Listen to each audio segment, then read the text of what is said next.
Salute to you all. The brave never fall. Self-love through freedom and connection. So feel free to connect to The Brave Never Fall on these social media platforms. If you find anything of value in this following podcast, hit that like button, subscribe and share, and support the brave and bold tribe growing one purposeful soul at a time.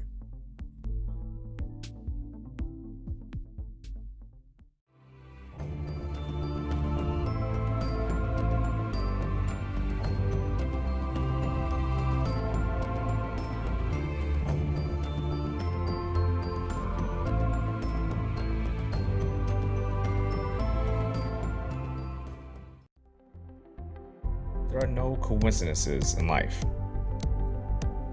The strength you have is real. Each breath you take is a blessing. Don't give up, give more. Believe in yourself and trust yourself.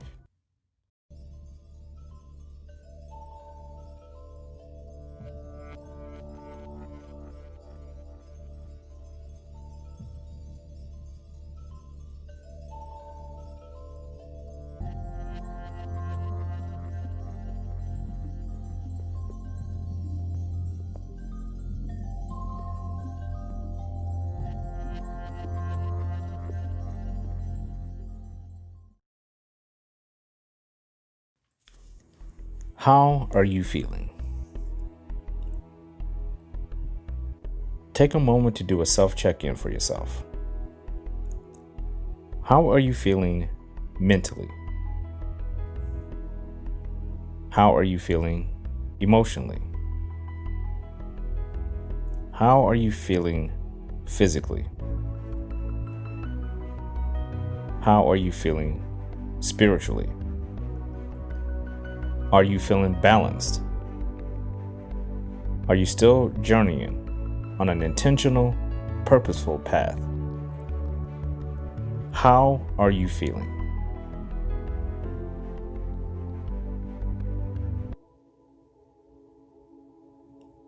Balancing yourself is a healthy daily practice that will reliably keep you in harmony with your entire mind, body, heart, and soul. Clear your mind. Take a moment of silence for yourself right now in the moment. You are here now. How are you feeling?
Trust in yourself to surrender to your peace, joy, and happiness should always be the way. Otherwise, you're surrendering to the exact opposite of that, or perhaps something that is just a tier below that. And we have to ask ourselves every single day, what tier of happiness and peace and joy do we want to rest upon? Resting it upon chaos and pain and failure is not something that I think most people would strive to accomplish each day. So we'd at least want to get to that neutral area where we're in that zone of we're at peace with where we're at, but we're working. We're continuing to augment and ascend. We're continuing to grow. And hopefully with that growth, with that augmentation, with that ascension, we can get to a place where we're at a tier where we're at complete peace, joy, and happiness. And it's well defined. We know where it is. We know how to locate it. Because sometimes that peace, joy, and happiness isn't always that big neon sign that's flashing that says, here I am. Sometimes it's harder to find. Sometimes it's harder to define for ourselves.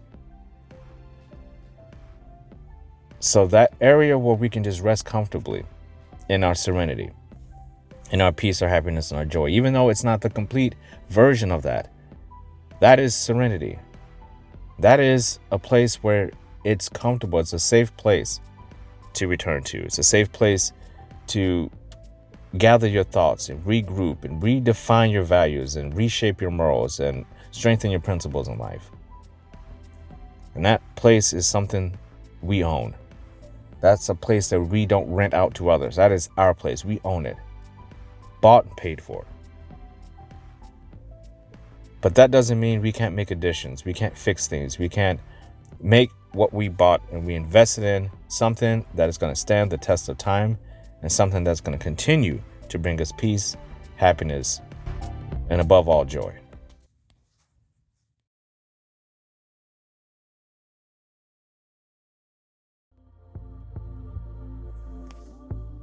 Surrender.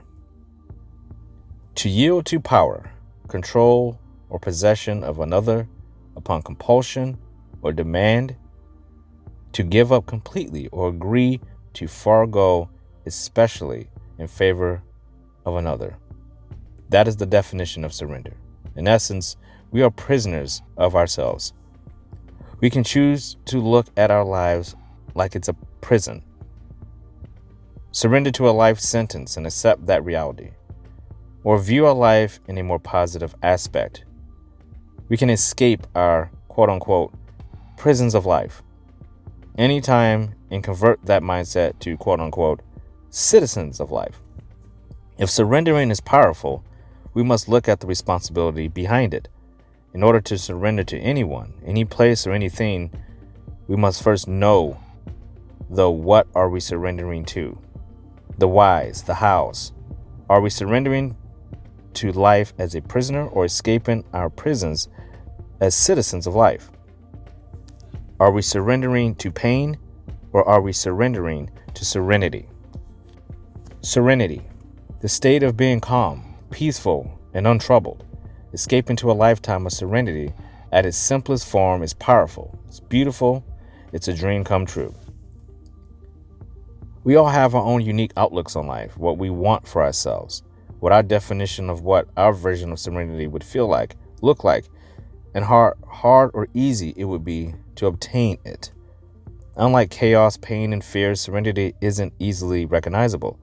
In many cases, we are already living in our versions of serenity, and we are blinded by it due to all of the distractions, addictions, disorders, limited beliefs, negative mindsets, and broken core values. Until we can define what our own personal version of serenity in life is for each of us, we are essentially imprisoned in our own lives, waiting for the opportunity to escape into a life of serenity. I say stop waiting and start creating serenity. I say the time to escape was yesterday.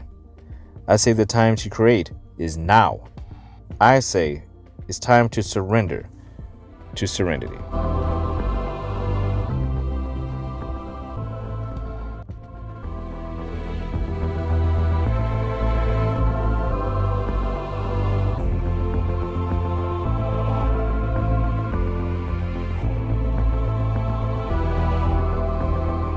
Valor under Moonbows, Episode 5, Surrendering to Serenity. One of the words I used in Phase 1 of the Brave Never Fall podcast was nexus. That's connection between two things. It's a tether between two or more things. A connection is so powerful in any aspect of our life. What we're connected to is so extremely powerful, but yet so undermined by so many people. We almost take connections and what our connections are for granted. Really, when you think about it, it's almost as unique as our souls and our consciousness ourselves. We don't really know how to measure what a consciousness is. What does a conscious really mean? for an individual? What is a soul? It's that connection we have, that feeling when you with someone and you're not even touching them. You look at them and you just have a connection to the things around you, the people around you, your memories. You even have a connection to the future. You can connect to what your version of yourself is going to look like in the future. And I think that's powerful. And it led me to believe in this after introspection on a deeper level of what that connection is that connection cannot really be understood if we don't understand the connection within all the aspects of ourselves.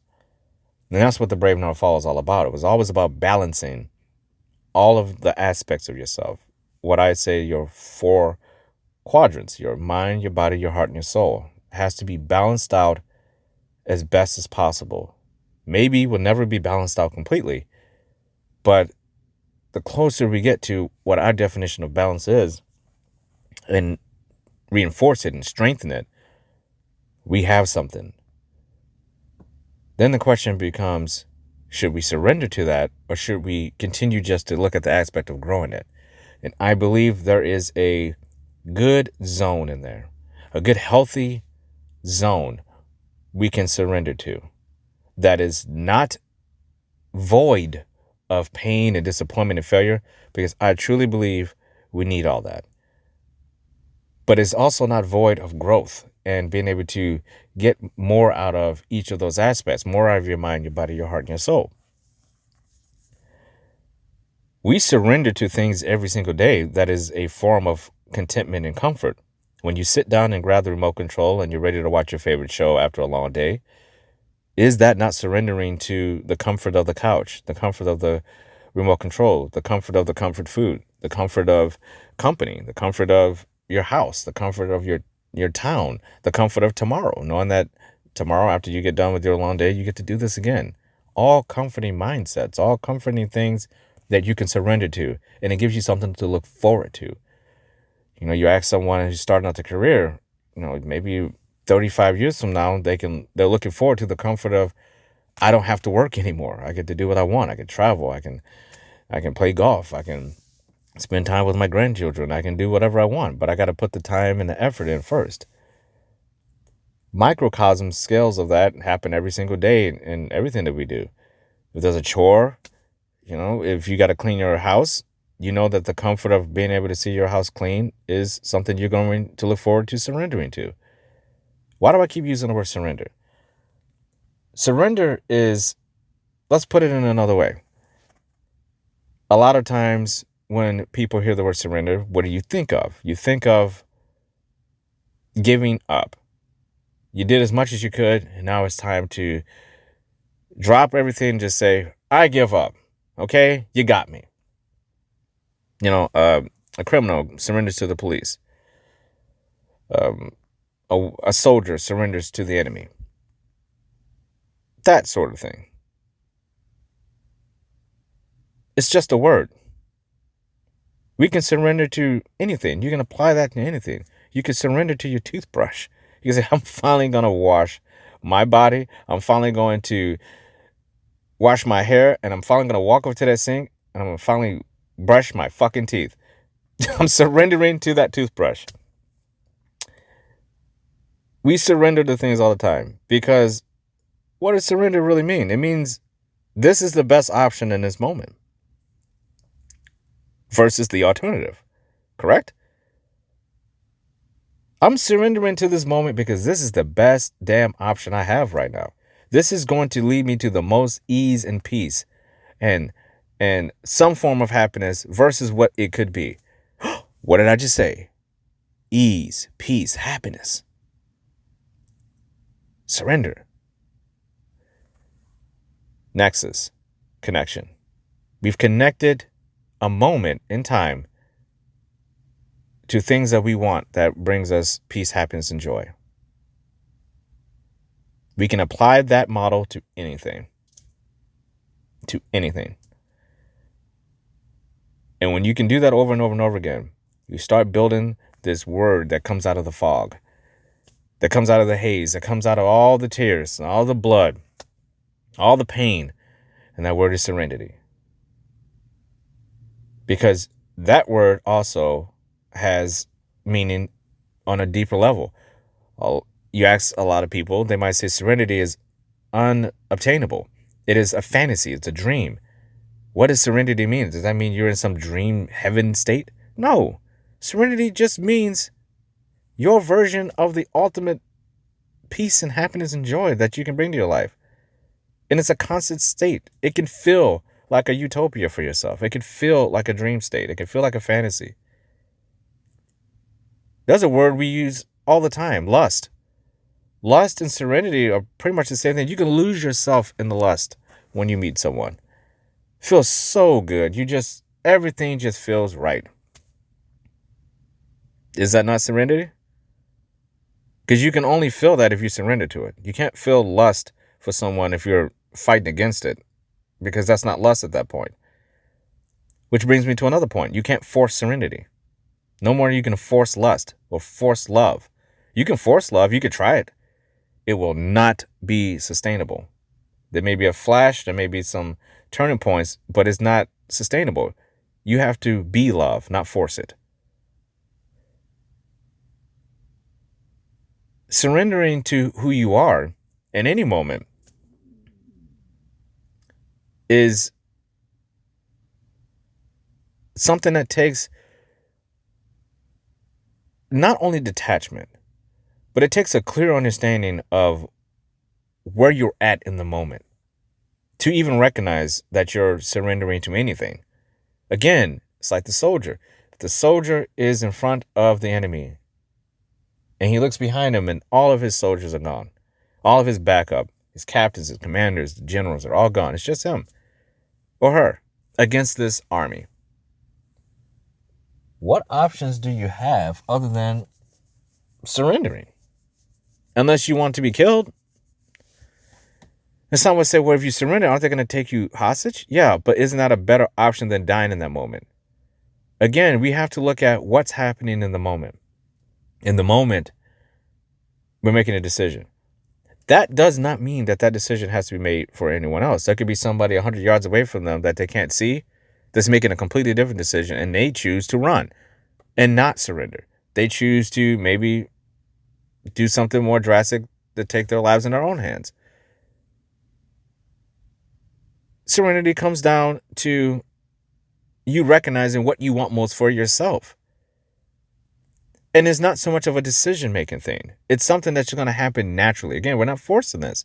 Surrendering is not about forcing anything. It's about saying, this happened so naturally, I didn't even realize that I said I surrender. It's just your mind, your body, your heart, and your soul clicks, and that was not a decision. It was something that was meant for you to happen. Nothing happens for no reason. Everything happens for a reason in life. So you have to surrender to that moment. Now, you may regret it later. Maybe that soldier who becomes a prisoner regrets the fact after they get captured and they find out there's going to be some more pain coming. Maybe they regret it.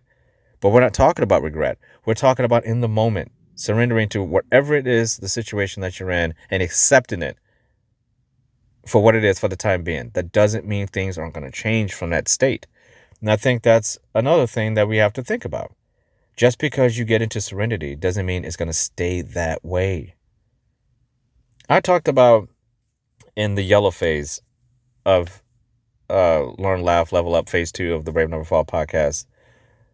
In the yellow color wave, enterprise of emotions, happiness, and strength, we talked about in the last episode 12 now, and I'll put a link into the description because this is going to be a direct tie-in to that, almost like a carry-on conversation. I talked about Star Trek, and I always go back to mythology and films because I think they kind of can make you understand things a little better. Sometimes they give you a different context in a more of a fantastical, fictional, science fiction world type deal, but we can bring it into some context. And I think I talked about Star Trek 5 and Kirk and Spock and McCoy. Spock's brother, Cybok, had the ability to take away people's pain and have them essentially surrender to this forced sense of peace, happiness, and joy for themselves. It was forced in that particular case.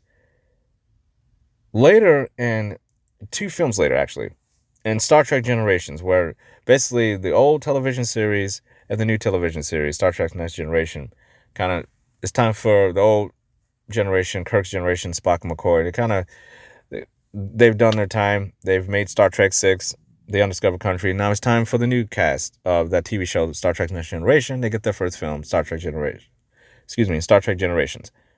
And they use some of the original series cast in there. And William Shatner, who plays Kirk, is in this film. And in this film, there's this thing called the Nexus.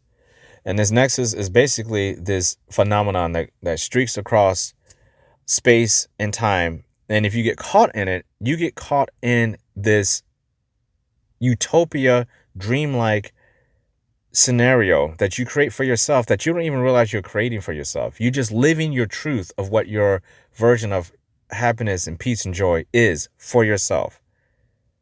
And it could change depending on how you emotionally get tied to that moment. And Captain Picard, played by Patrick Stewart, earlier in the film, before he ends up in this Nexus, and I don't really want to spoil the film for you if you haven't seen it, but there's a sequence, which is not a spoiler, especially if you're a fan of the TV show, but his family ends up, his brother and his nephew end up, they work on a farm, and they end up dying in a fire.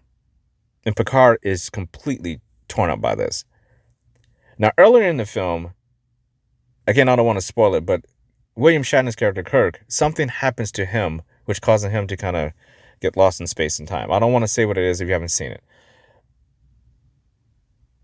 But both of these captains, bridging 2 generations, are brought together in this Nexus through some events that happen, 2 different events that happen that brings them together to bridge these 2 series together and bridge these 2 captains together. And both of them are in this Nexus, and what their versions of happiness is different.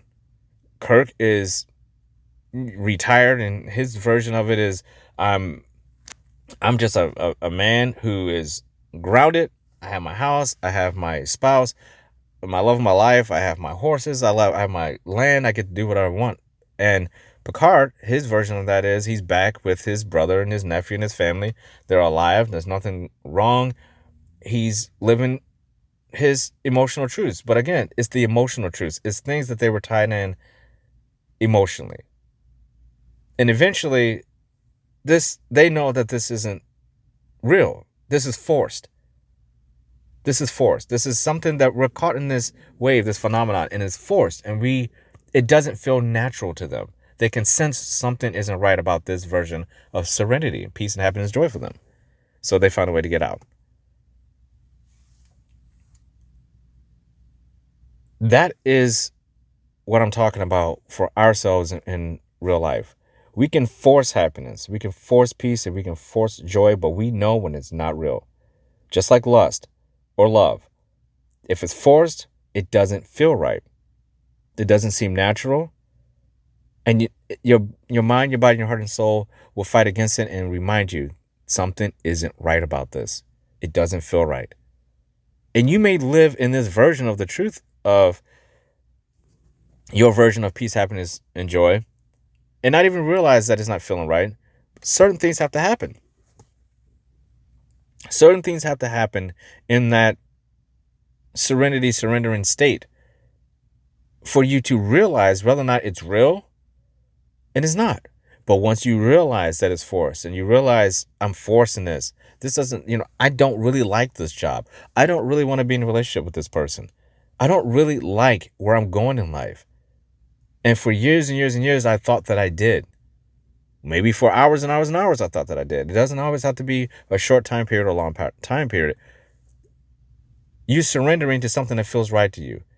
But that's what I say. It's just a zone. Serenity is a zone. It's a place that is kind of a home base for you to see where you're at in life, and you make the proper adjustments.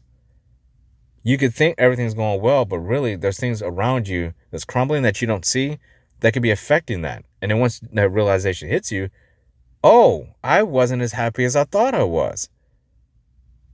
I wasn't as comfortable as I thought I was. I thought I was heading in the right direction. I thought I was surrendering to things and people and places in my life that defined my core values and aligned with who I was morally and spiritually. And I thought if I did this with my diet, it would make me feel better. And I thought if I learned this would make me smarter. We do this all the time. We commit to something. We commit to someone, some place, and we say this is the right thing. And then something will happen, you say, nope, it's not. Course correcting. Serenity and surrendering to it. It's all about course correction.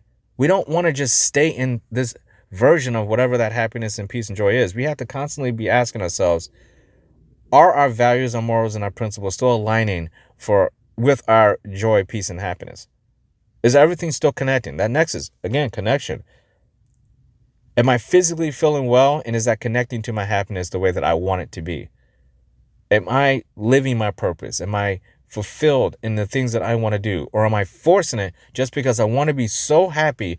I just want to be so at peace. I just want so much joy that I'm just accepting mediocre things in my life that really don't align with me at all. Are we doing that?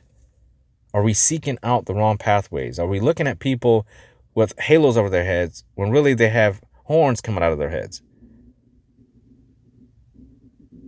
Are we finding all of the things inside of our lives that appear to be giving us peace, happiness, and joy, but on the deeper levels, the distractions, addictions, disorders, limited beliefs, negativity, poverty mindsets, anxiety, depression, all masked in this is all that I know, so it feels comfortable. This relationship is all that I know. This is why I'm codependent. This vice is all that I know. This is why I'm addicted. We have to examine those things. Move out of the zone of serenity that no longer serves us. It did at some point, but it changes. In that movie I was talking about, Star Trek Generations, this nexus, this phenomenon, it wasn't stationary. It moved throughout the galaxy, and it was predictable. You could find the pathway. It's like an orbit of an asteroid or a comet.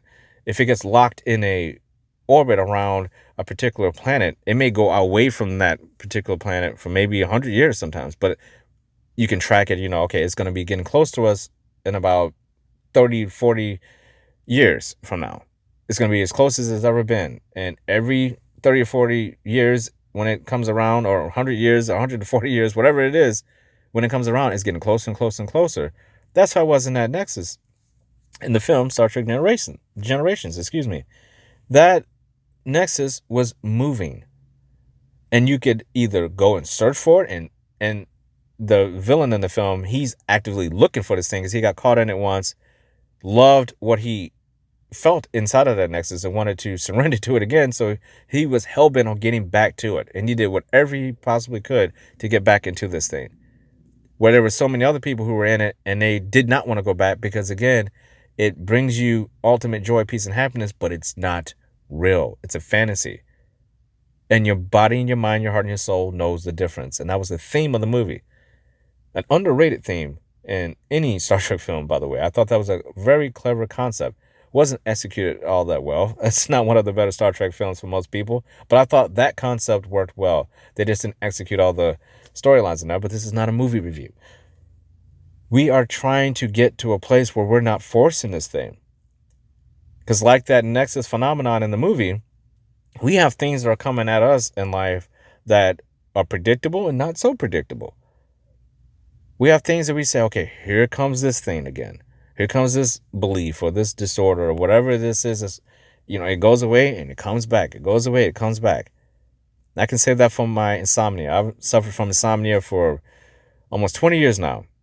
I have 6 month periods where I can just go to sleep naturally, or just maybe with a little bit of melatonin or a little sleeping pill, and I'm fine. And then I have these stretches where it doesn't matter what I take, no matter what I do, I cannot sleep. And I have to find all these different ways of doing it. And it's been a battle, but now I'm starting to figure out through time how to figure out on my own in my own way. And it's been working. And that's what surrendering to life is all about. Life in general. We have to surrender to the whole process of life, and then there's surrendering to different levels of this. We have to surrender to what kind of careers we have. If we went to a certain pathway in our minds where we say, hey, this is the career for me, I want to go this way, it's hard to break that commitment and say, you know what, that just didn't work out for me. I need to go this way. But it's important for you to do that. It's so important. If you feel like something is not working for you, we have to take away all the attachments away from it. And we have to find out what's the most simple, easiest, joyful, peaceful way for me to live in this particular area.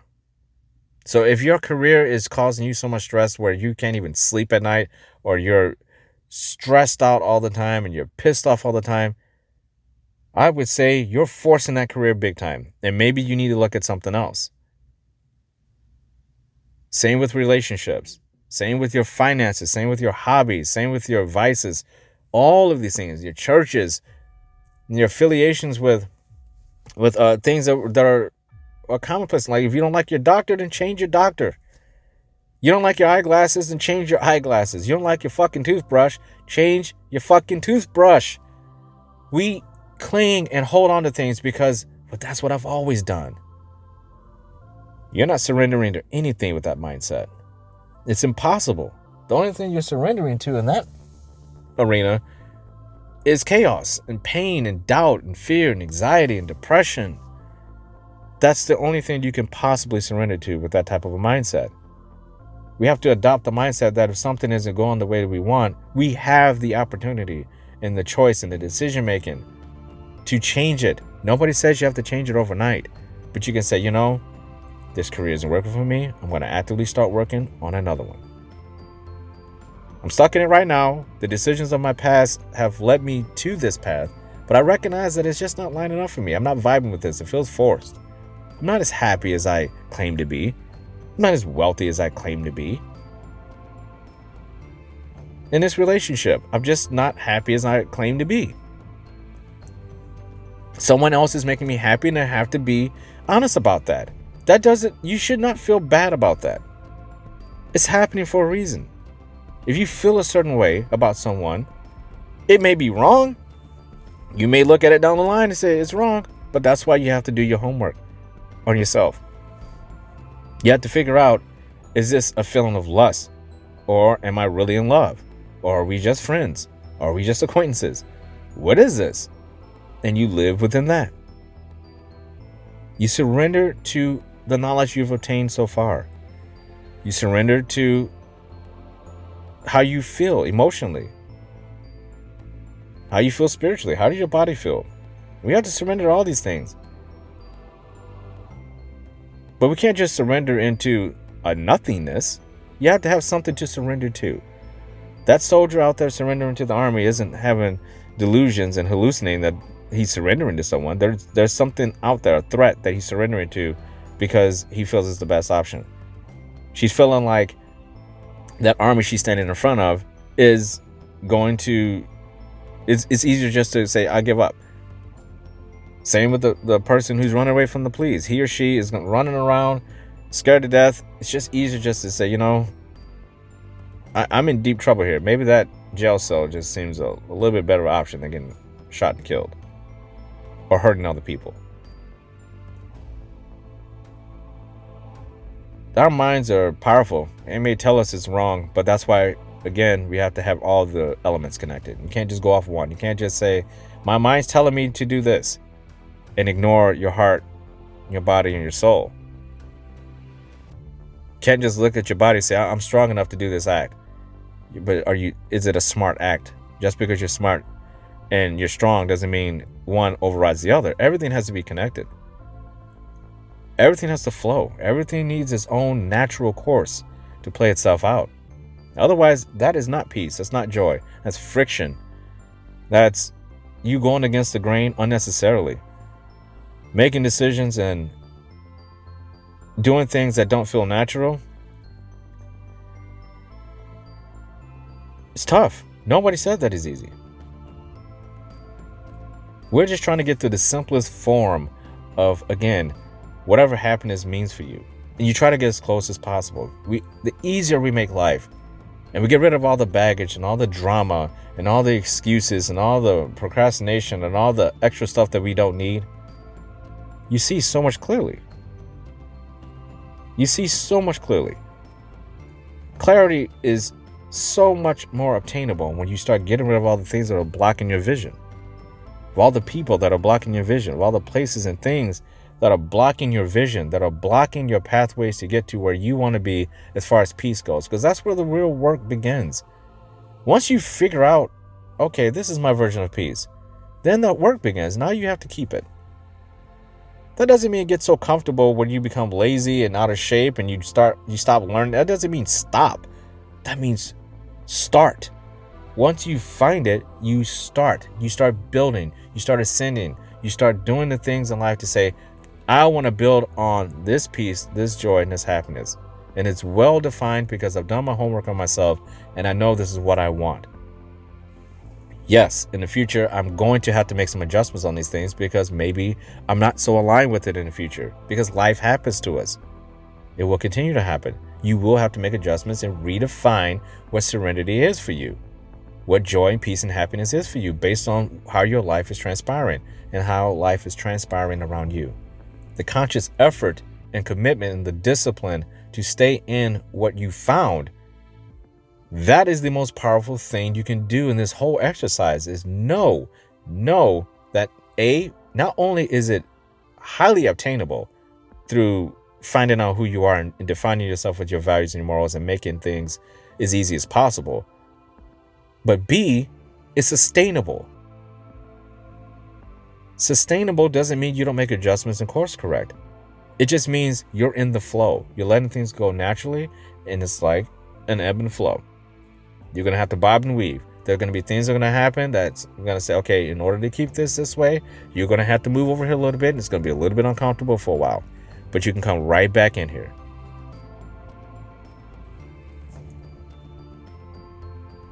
Surrendering to that mindset may frighten some people because it does take a lot of conscious, hard work, and you have to be woke to understand these things.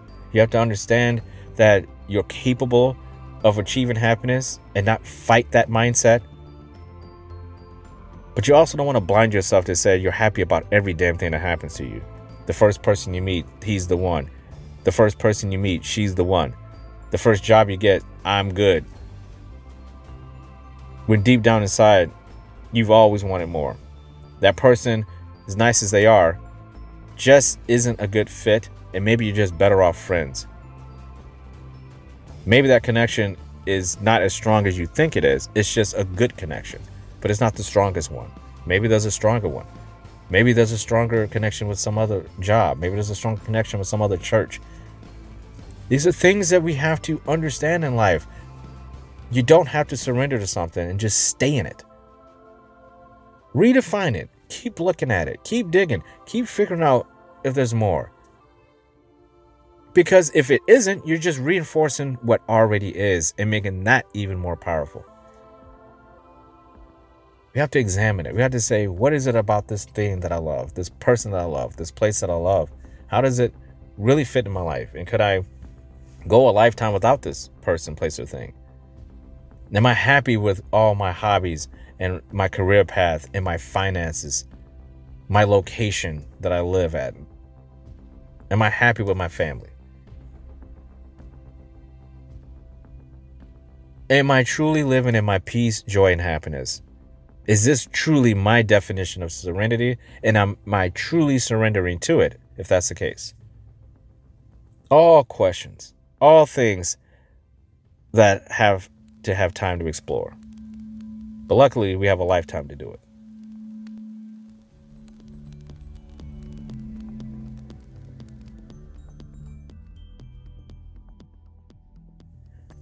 We are pledging today that we will take a closer look at the things in our life that are bringing us peace, happiness, and joy. We're pledging that today. We're pledging, what is our peace? We're pledging what is our joy. We're pledging what is our happiness. We're pledging ourselves to those questions. Why? Because we often, without even knowing it, pledge ourselves to the opposite of those things far too often. We look at the failures. We look at the failed relationships, the failed finances, the failed career paths, the failed family dynamics, the failed church going experience, the failed spirituality we have in ourselves. We look at how we failed our own minds. We failed our own bodies, our own souls. We've broken our own hearts. We are human beings. We're not robots. Can't just go into a shop and repair those things. We have to actively redefine ourselves. Our definition of repair is redefining ourselves and making sure we have clarity and simplicity in our life. So we're pledging that. We're going to look at our peace. Is it simple? Is our happiness simple? Is our joy simple? Are our relationships simple? Is our career simple? Is it things that we're aligned with, we're connected to in a positive way? If not, we're pledging right now, we're going to take another look at our peace. We're pledging today, we're going to take another look at our happiness. We're pledging today, we're looking at all the things in our life that define us in a simple, peaceful, happy, joyful way. Because it's worth so much to us, to each of us. And if we can put it in the forefront, and we pledge it every day that we're going to commit to that peace, that joy, and that happiness, then we can commit to our lives in full.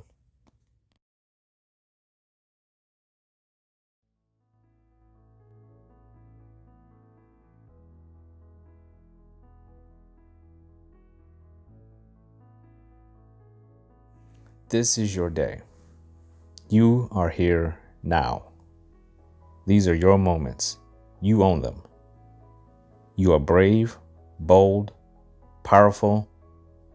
You do believe in yourself. You know you have more in the tank. You know the glass is half full. There's still more room for improvement. There is no end. Believe, believe, believe in yourself. Trust yourself. Trust that you can do whatever it takes to accomplish whatever you want from life. You don't procrastinate. You don't embellish. You don't lie. You are true to yourself always. Knowledge is in your mind. Peace is in your heart. Balance is in your body. Purpose is in your soul. You are greatness. The sky is not the limit. You have purpose, fulfilling, intentful purpose. You are here for a reason. You are unique. You are self-love, self-discipline, self-respect, self-control. You have self-awareness. You are joy, peace, and happiness. You are freedom, and yet connected to every person, place, and thing in the universe. And if no one has told you this today, I love you. You deserve to hear that. Salute to you all. The brave never fall.